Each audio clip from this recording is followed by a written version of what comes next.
33 retrata a vinda do Senhor de Edom, ou Idumeia, sul de Jerusalém, quando ele retornar do julgamento. 3. A própria Jerusalém é vista como o centro do conflito, Zacarias 12, 2-11, 14, 2. Desse modo, a campanha estende-se nas planícies de Esdrelon, ao norte, atravessando Jerusalém até o vale de Josafá, a leste, e Edom ao sul. A vasta área abrange toda a Palestina, e essa campanha, em todas as suas partes, confirmaria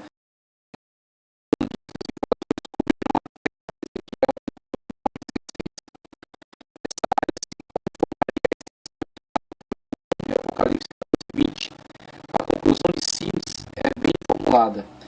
Parece que, pelas escrituras, a última batalha do grande dia do Deus Todo-Poderoso se alastrará para além do Armagedon, ou Vale de Meguido. Armagedon parece ser apenas o local em que as tropas se reunirão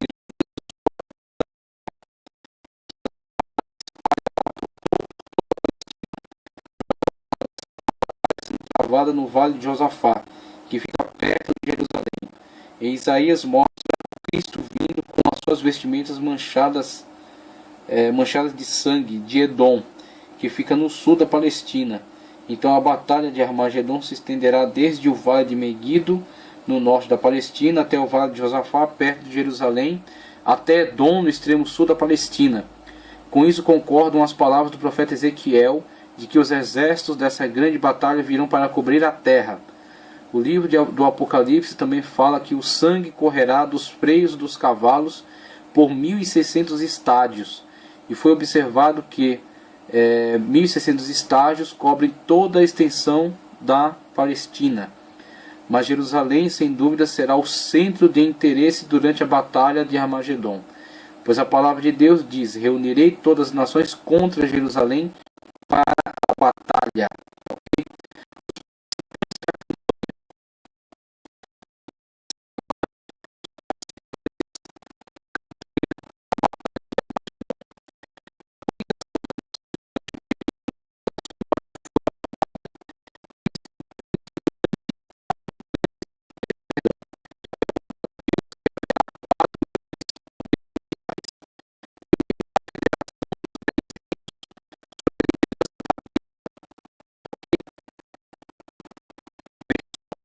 Federação dos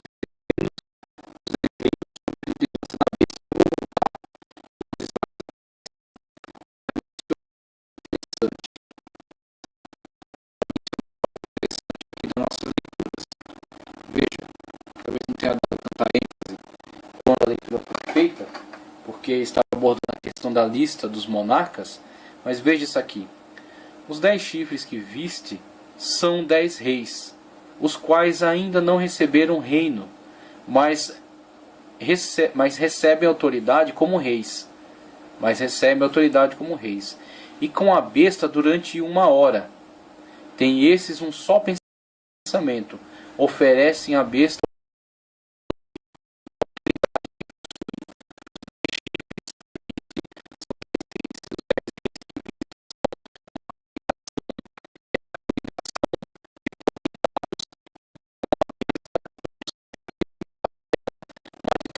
absoluta. Esse é o futuro governo da besta, na verdade uma ditadura absoluta e universal, com governantes totalmente subjugados a ela. Vemos aí, na configuração do mundo atual, não no mundo da época de João, tá certo? Não no mundo da época de João, um mundo ainda bastante fragmentado, e muito menos depois da queda de Roma, quando o mundo tornou-se então uma coxa de retalhos, uma fragmentação de reinos. Mas no mundo atual vemos que, mesmo com tantas nações, mesmo com tantas línguas, tantas culturas, tantas bandeiras, o mundo de certa forma está organizado em alguns blocos de poder. Tá certo? Em alguns blocos de poder. Pode-se até observar pelo menos 3 importantes blocos atuais, constituídos por outros. Mas tem as nações ainda debaixo da questão da ideologia comunista, tá certo? Então temos uma forte ideologia comunista ainda no mundo, principalmente através do bloco russo-chinês. Temos aí o mundo árabe crescendo, o mundo árabe se desenvolvendo, exercendo influência sobre muitas nações. E temos aí a parte que ainda adota o capitalismo, tá certo? A parte europeia, essa economia liberal, essa economia capitalista, que é um tanto mais fragmentada. Os outros são mais unificados. Mas essa parte um tanto fragmentada ainda, mas essa parte ainda capitalista. Então vemos o mundo, por mais que esteja fragmentado em diferentes nações, está organizado em alguns blocos. No caso específico do que vemos aqui, a besta tinha 10 chifres. Esses 10 chifres fala não necessariamente de países ou de bandeiras, mas fala de governantes. De 10 governantes, pessoas relevantes, pessoas com voto, com poder de veto, de voz. Por exemplo, vamos colocar só como uma figura, tá certo? Como só uma representação. A ONU, por exemplo. A ONU, que atualmente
como descrito pelo autor.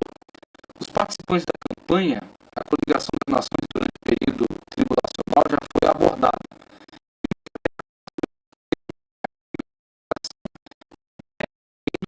A liderança da besta, os 10 reis que lhe entregam seu poder, né? Que constitui a forma final do quarto grande império mundial, que na verdade, a sintetização de todos aqueles poderes ao longo da história. Tanto que vimos em Daniel a estátua, vimos também os animais que emergem do mar, tá certo? E vimos em Apocalipse 13:1 que aqueles animais são atualmente este animal, que sintetiza todos aqueles. O leão alado, o leopardo com 4 cabeças e 4 asas, o urso com 3 costelas na boca e o animal terrível. E em Apocalipse 13, a besta que sobe no mar tem a característica de todos eles. E constitui a sua conjuntura o animal terrível. E é a este animal terrível, incorporado pelo anticristo, agindo na eficácia de Satanás, que o poder será entregue pelos 10 chifres, os 10 representantes do poder máximo da terra, que lhe entregam o poder e fazem dele um rei, um monarca absoluto. O 8º que virá, conforme João fala em relação aos reis de Roma, detentores do poder absoluto. Tá certo? Vemos aí 2.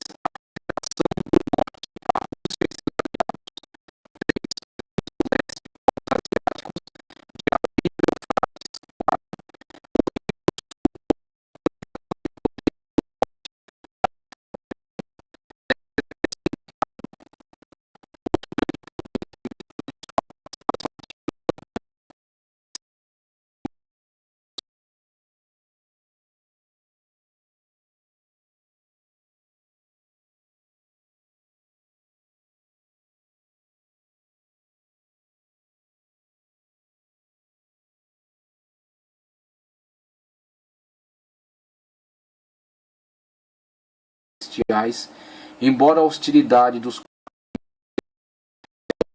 contra os outros e contra Israel, é particularmente contra o Deus de Israel que eles lutam. Então veja aí a questão da guerra de Armagedon, a sua constituição e os seus